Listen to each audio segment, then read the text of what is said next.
Being poor is expensive. And here's why. People almost never talk about how much time it takes to be poor, even just to be like breaking even. Like, I feel like we don't talk about how traumatizing it is to live in poverty. Today we are going to discuss how being poor is actually a very expensive lifestyle. Expensive on your wallet, your time, your mental state, overall well-being, etc. Let's go. I have an overdraft fee on my account. Okay, so what's the problem? You charged me $35 for not having enough money. Yeah, that makes sense. But if you keep charging me money for not having enough money, I'm never gonna have enough money. Don't worry, we only charge you if you don't pay it back. Right, but I can't pay it because you keep charging me fees. Well, we can't stop charging you fees until you have enough money. I don't have enough money because of the fees. And what fee is this? Being poor is expensive. And here's why. Number one, you can't bulk buy. You just don't have the cash to be able to buy lots of things up front. And therefore you end up paying more for each item when you look at it on an individual basis. Two, you can't buy quality. You end up buying cheaper versions of things and therefore they wear out more quickly. And then you're just buying them over and over again. Therefore, more expensive. Three, you can't cover emergencies. If something comes up and you just haven't got the cash to pay for it, this means you end up going into debt or you're asking friends and family if you can borrow money.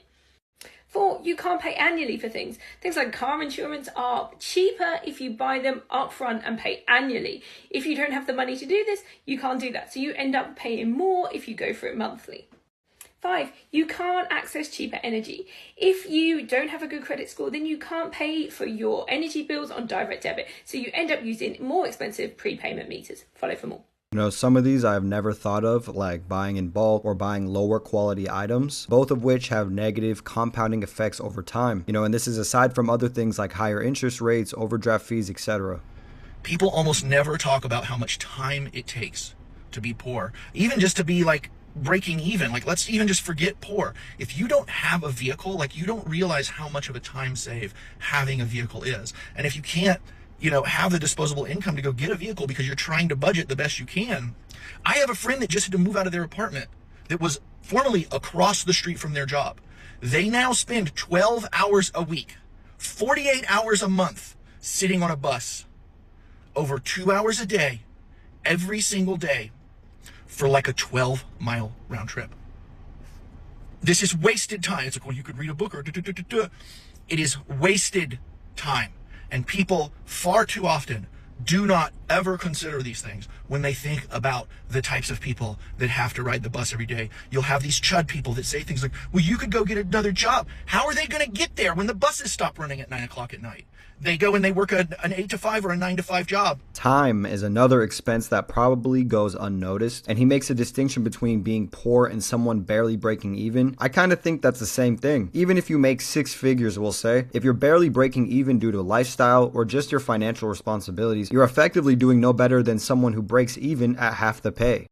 It's actually kind of crazy because as a landlord, I deal with people who don't have a lot of money. I used to invest in these areas that were really not well off. And you kind of see this pattern with like the language of the poor.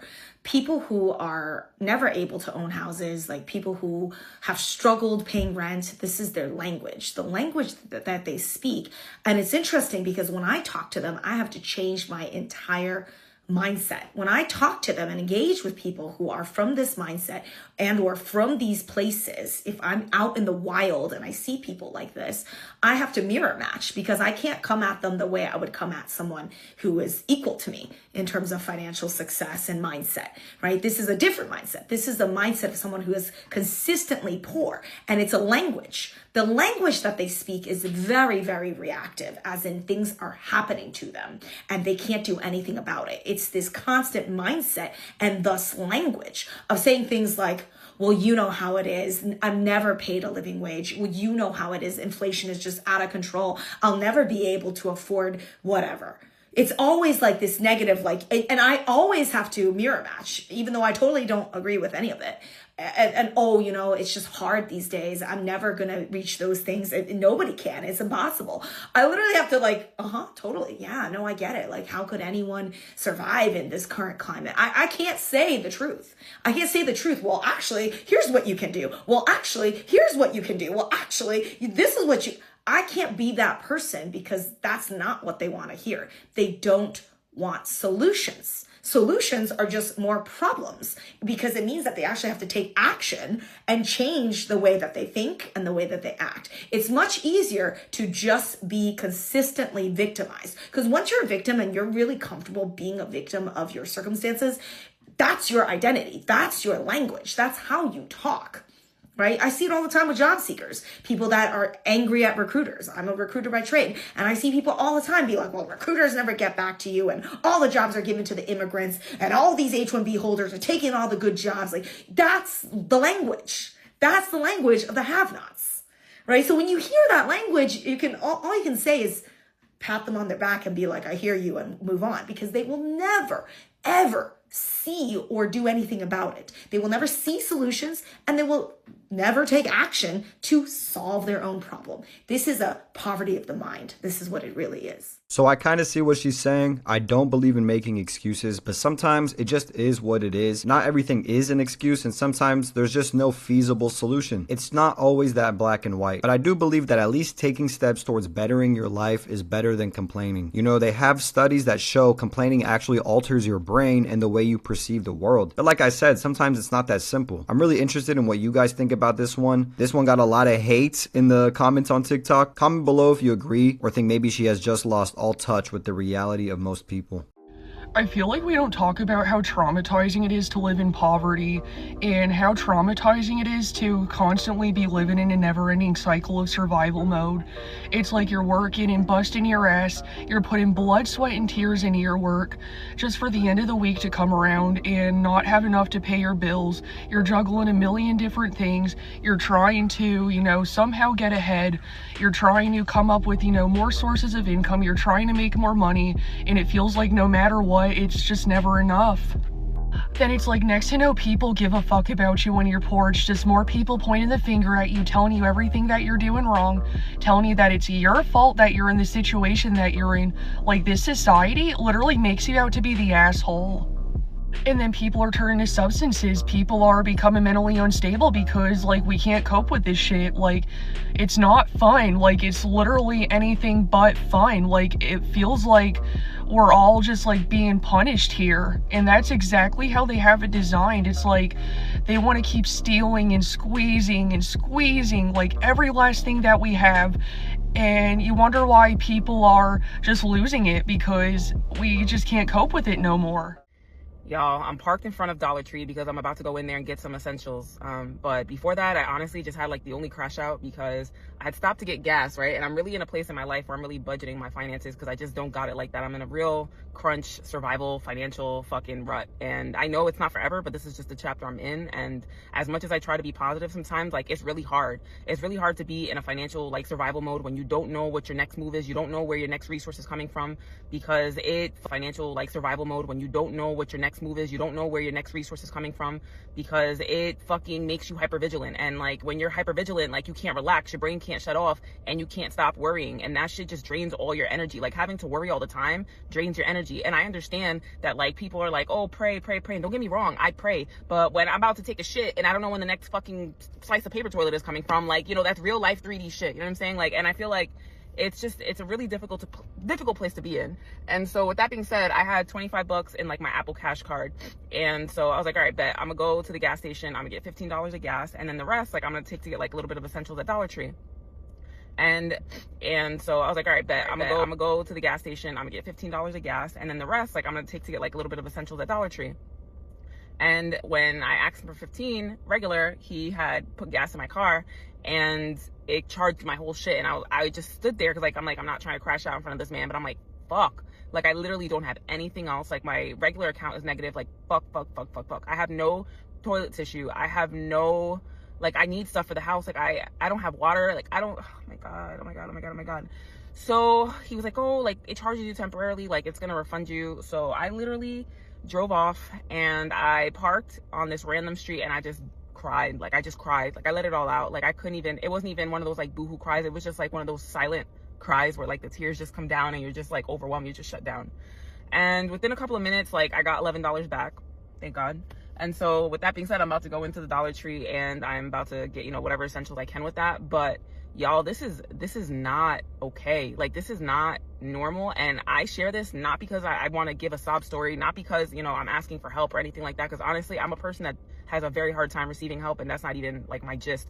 It's just to shine a light. Your mental health is an expense that may be one of the worst. In a previous video, I mentioned that that's why it's important to just be pleasant in your everyday interactions with people and not to take things too personally, because everyone's just getting cooked financially, and it just puts us at a baseline state of anxiety, dread, and defensiveness.